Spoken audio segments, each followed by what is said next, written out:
Good morning, love bugs. So it's been a minute since I came on here and had conversation about football. The football season is upon us. Spring training is about to start April 21st.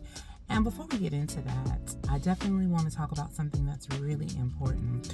Representation. Not only is representation in the locker room, on the team, and the organization important, but representation in terms of who is reporting and who is telling the stories. So let's get into that. And I want you to take a look at this, and I want you to read through it. I want you to take in what you are reading, and I want you to pay attention to the things that are missing and the things and how they are intentionally written, because that matters to the reader.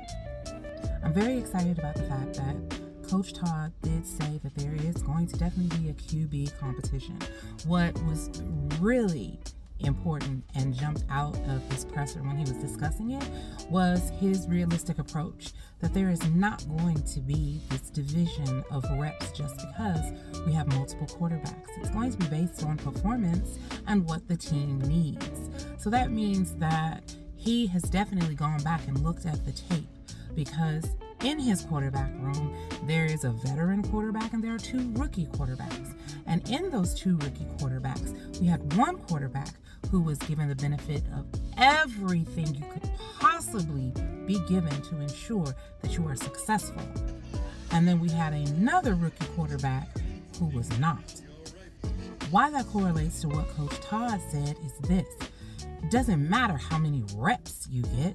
What matters is how you perform, what you are going to do with the reps that you were given. And if I see someone who is performing well, I don't care if they've had 1 rep or 100 reps. It's based on what this quarterback is able to do under pressure, how he is able to read a scheme, a route, how he moves in synchronicity with his running backs as well as his wide receivers.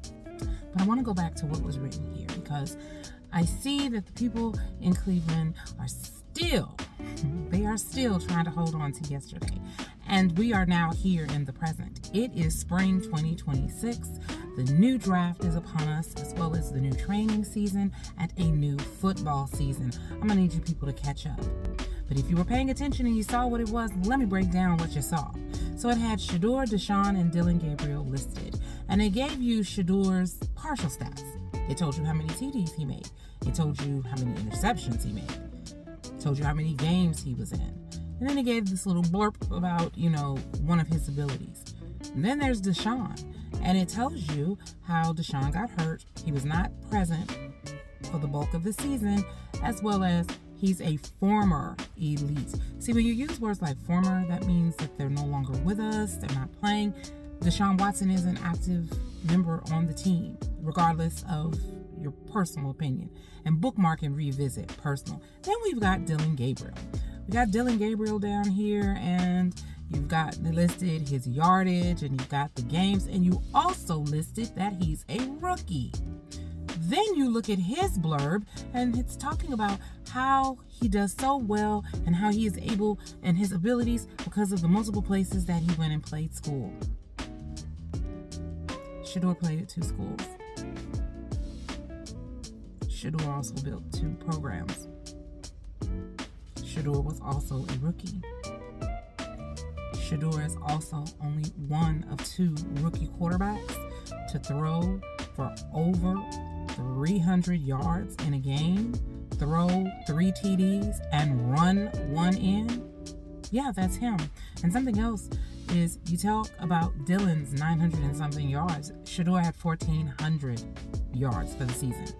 And he started later in the season and had much less preparation. Now, I'm bringing all of that to the point because we're coming up on a new season, and I'm always encouraging and supporting the sports pundits, podcasters, and analysts who are going to report and bring what is honest and accurate reporting. If you're telling a tale about what's in the quarterback room, you can't leave out all the details. 1, we've got 2 rookie quarterbacks from last year. 2, Deshaun Watson, despite what we think about him and everything, he does have an impressive record. Now, he did get hurt twice. He hasn't been playing. He does have some off-field issues.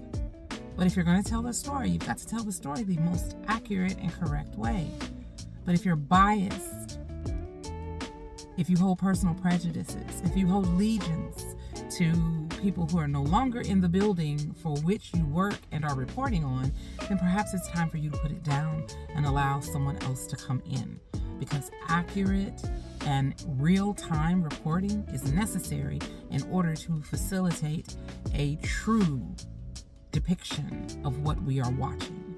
Opinions are great, and when you're at home and you're watching the game with the fellas or the ladies and you want to talk about how you feel about it, that's great. But if you choose to be a journalist, if you pick up your pen, if you take pictures, if you are reporting back to the masses, it is important that you tell the most pure, accurate, and chronologically ordered story. And what we have here, that ain't this and this ain't that. So, to all three gentlemen who are in the quarterback room for the Cleveland Browns, good luck. The clock is ticking. The pressure is on. You've got a lot of responsibility on your shoulders.